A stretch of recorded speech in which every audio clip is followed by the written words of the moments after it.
sense. So on the end of the day, he gets more gold, we get more gold. I mean, Minnie, I'll be happy. I'll just do what I'll do. Spend it.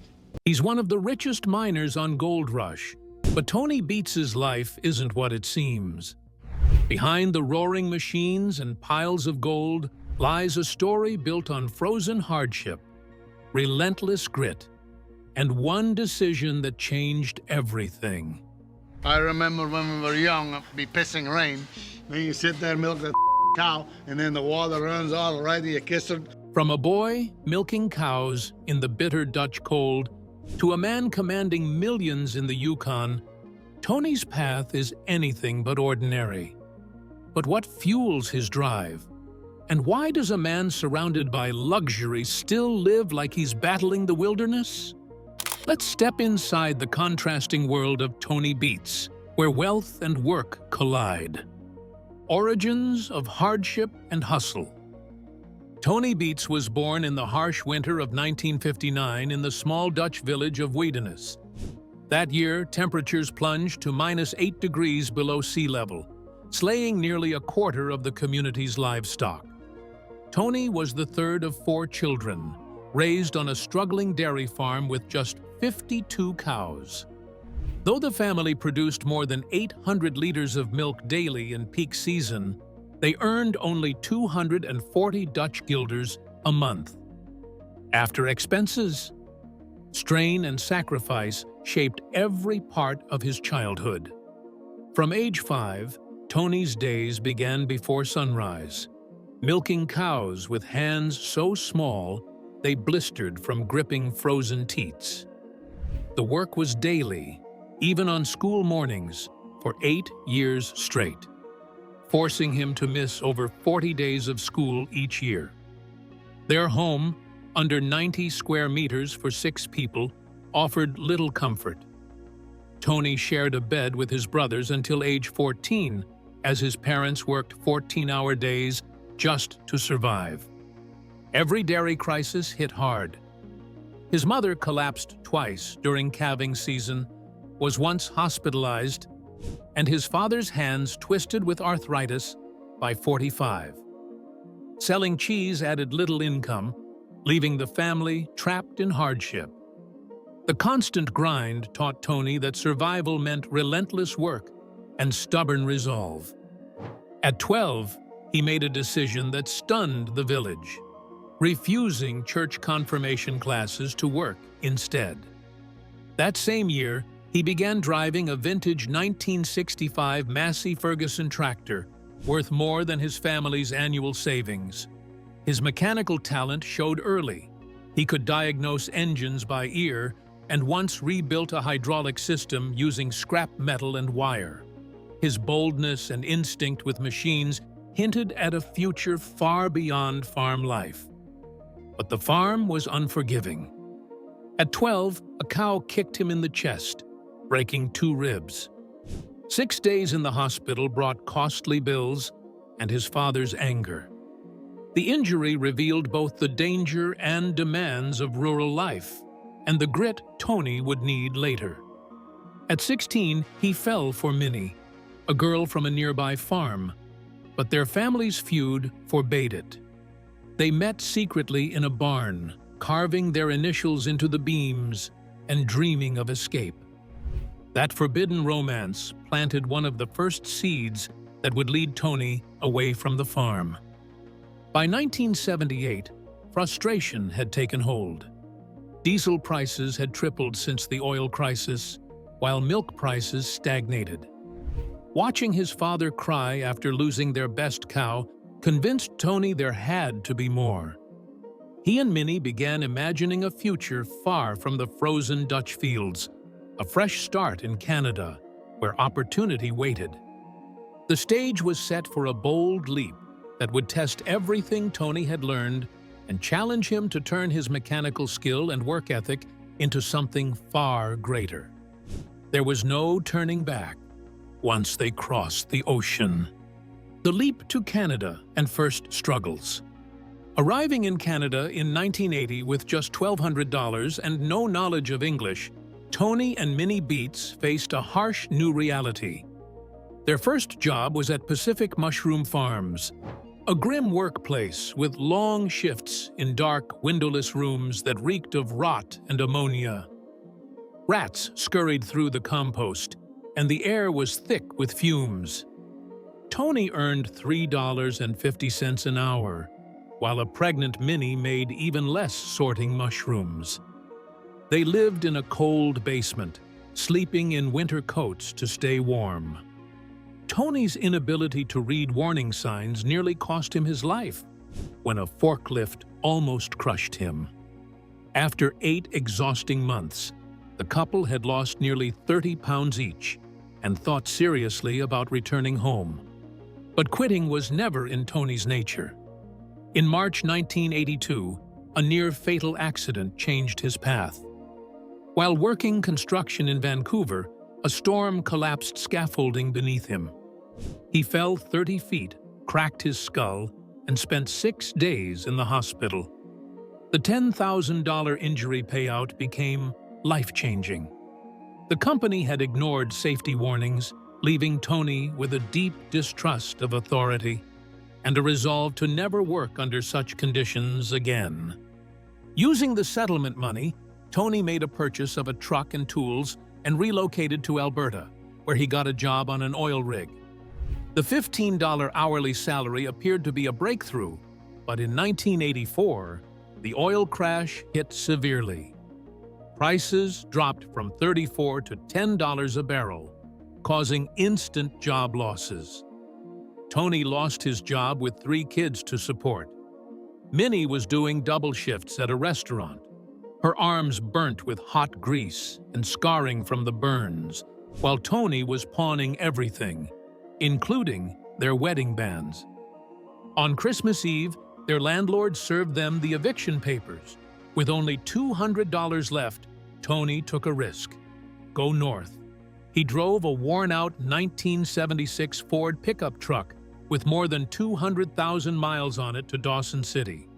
Brake failure on an icy mountain pass almost brought the trip to an end, but Tony repaired it with wire hangers and duct tape.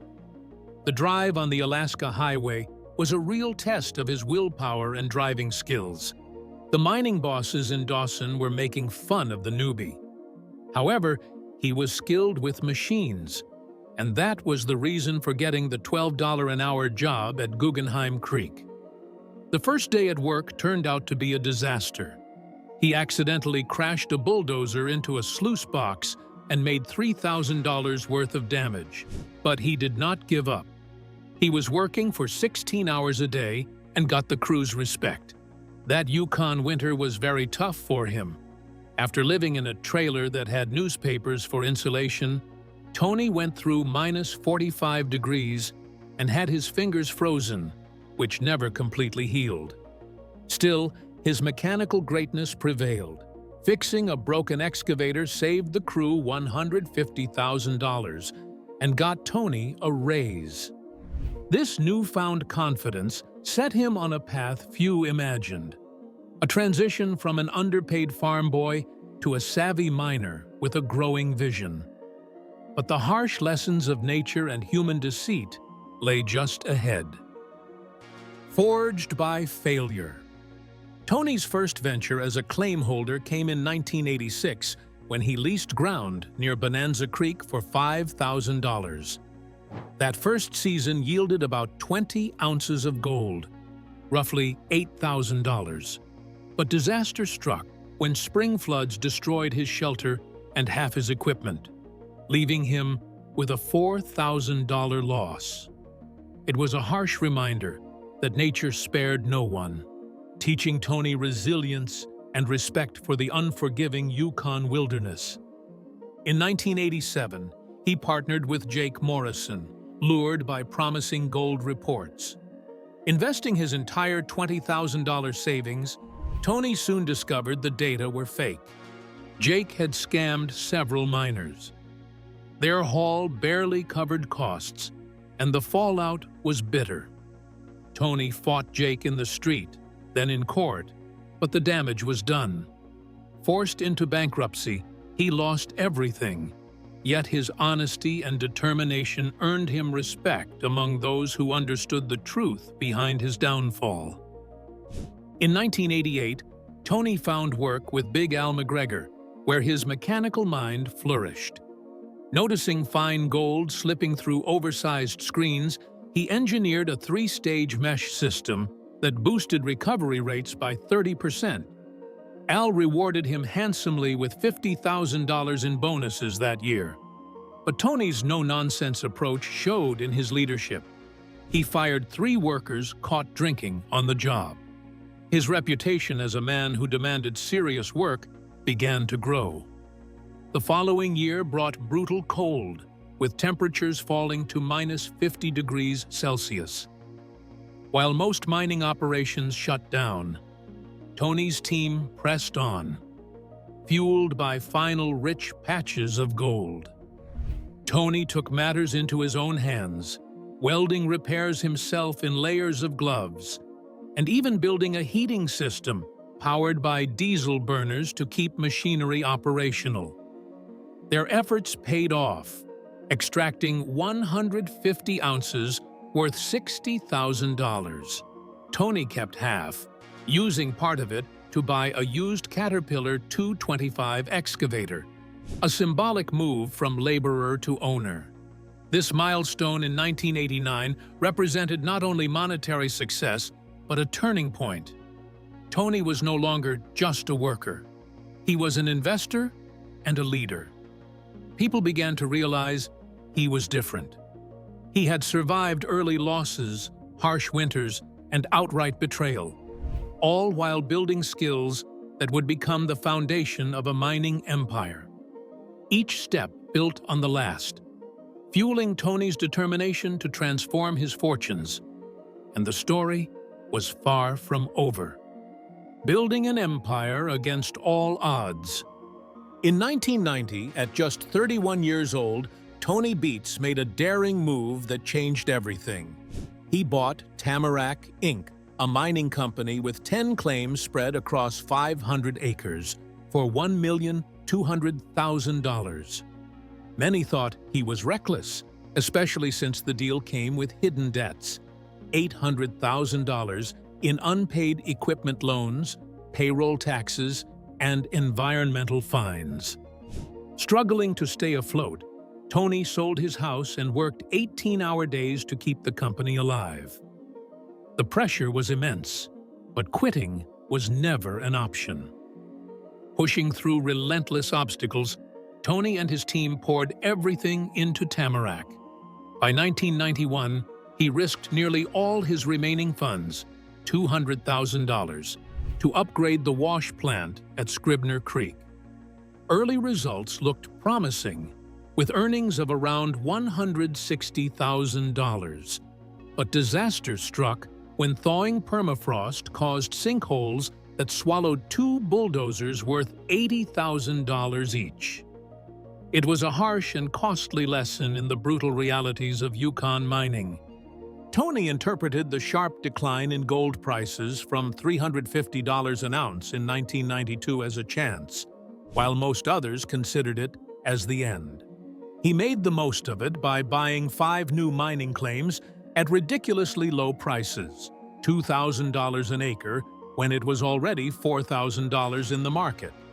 The move brought him to the top and made Tamarack the 3rd largest mining operation in the Yukon. Even though the competitors called him a shark and put accusations of trespass against him, none of the charges ever stuck. Not long after, problems arose within the company. In 1993, sabotage hit when 12 workers deliberately damaged equipment and gold recovery systems, resulting in losses of more than $50,000. Tony's decision to dismiss the workers was met with revenge. Vandals destroyed other machinery worth $30,000. As security costs shot up to $500 daily, Tony reached out to his family for support. Many took care of the finances, while relatives worked in essential positions, thus forming a smaller but very loyal team. Loyalty was rewarded. Tamarack, by the end of the season, had yielded gold to the tune of 600 ounces, valued at $240,000. Evidence that faith and perseverance could overcome numerically superior opponents. In 1994, Tony took his largest gamble to date, leasing the property of Paradise Hill for $500,000 and putting in an additional $300,000 to install triple wash plants. The return on investment was quite strong, $400,000 worth of gold, when suddenly a cyanide spill from a neighboring mine affected the water sources, and work had to stop for 3 weeks. The crisis resulted in an expensive $20,000 cleanup. But it also forced Tony to come up with his own water recycling systems, thus achieving total control over his operations.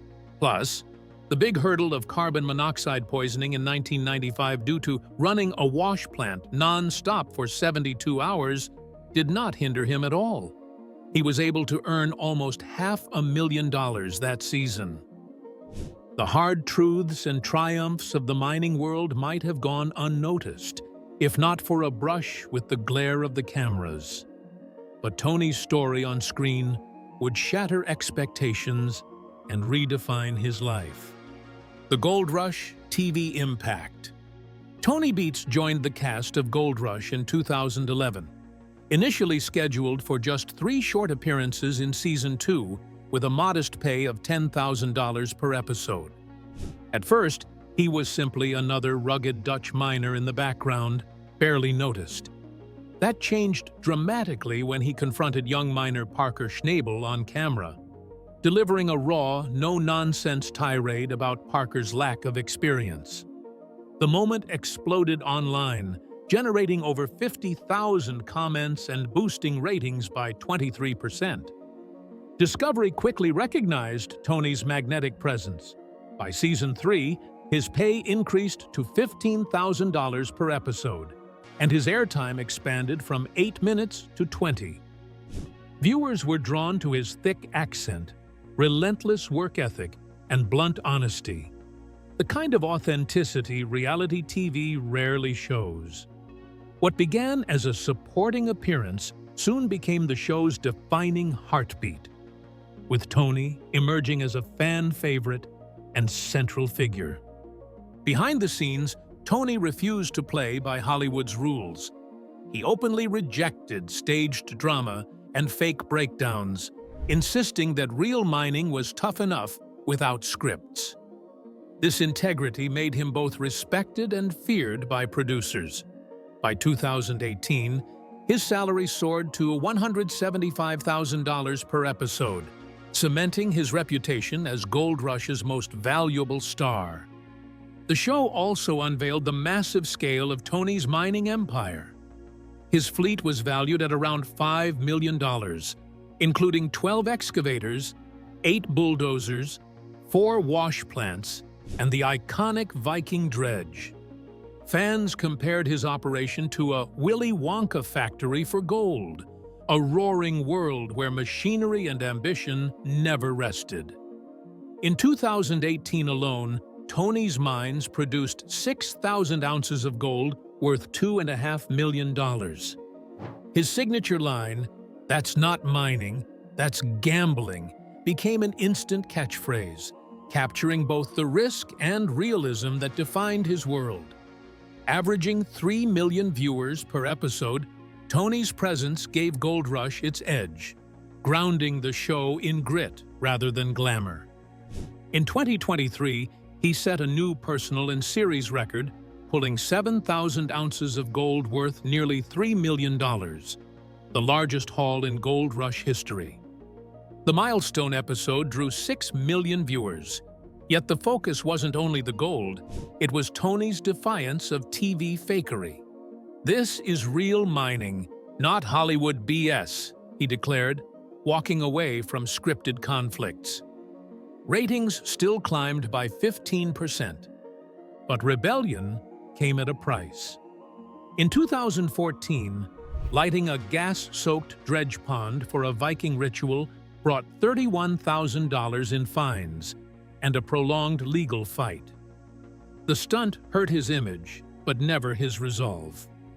From a background miner to a cultural icon, Tony Beets turned reality TV into a stage for authenticity, proving that grit, not glamour, built his legend. The glitter of gold and the glare of cameras had elevated Tony Beets's life. Yet the balance between real mining and the show's spectacle demanded more than just fortune. It required a lifestyle as complex as the man himself. Luxuries and lifestyle contrasts. Despite building a mining empire worth over $20 million, Tony Beets lives a life of striking contrasts. Off-season, he retreats to an oceanfront condo in Puerto Vallarta, Mexico, complete with a hot tub on the deck. The vacation spot alone costs him around $50,000 yearly and forms part of a real estate portfolio, including his Yukon home, worth about $1.5 million. He also invests roughly $800,000 in the stock market, showcasing financial savvy beyond mining.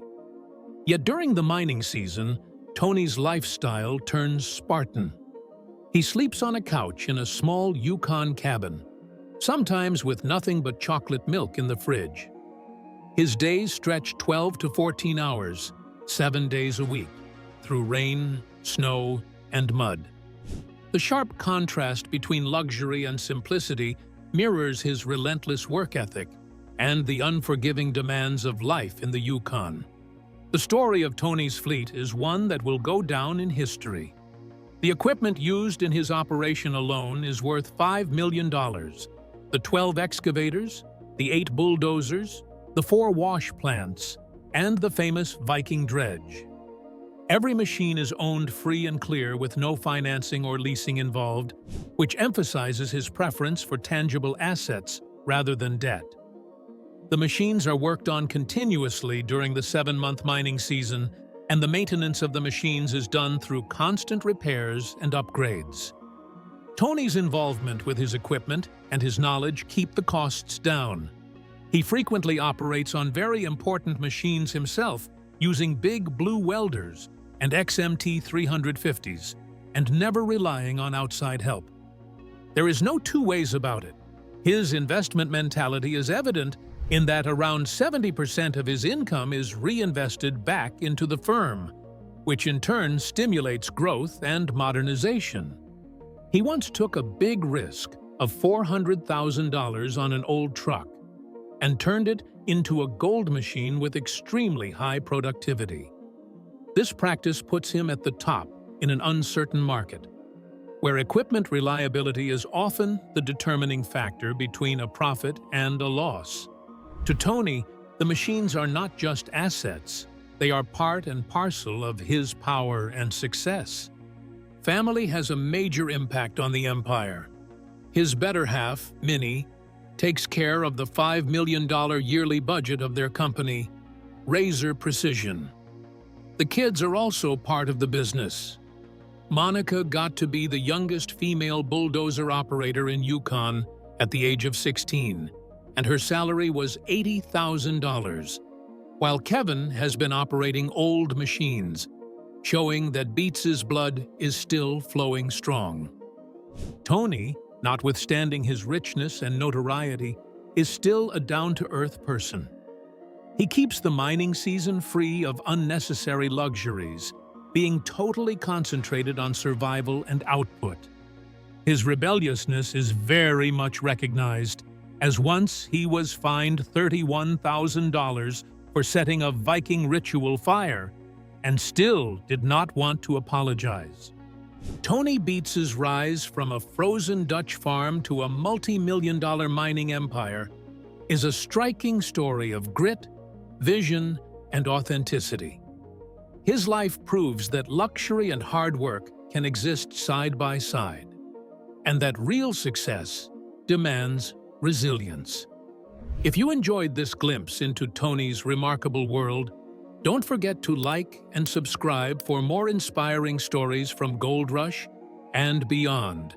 And watch the next video on your screen for another tale of determination and gold-fueled ambition.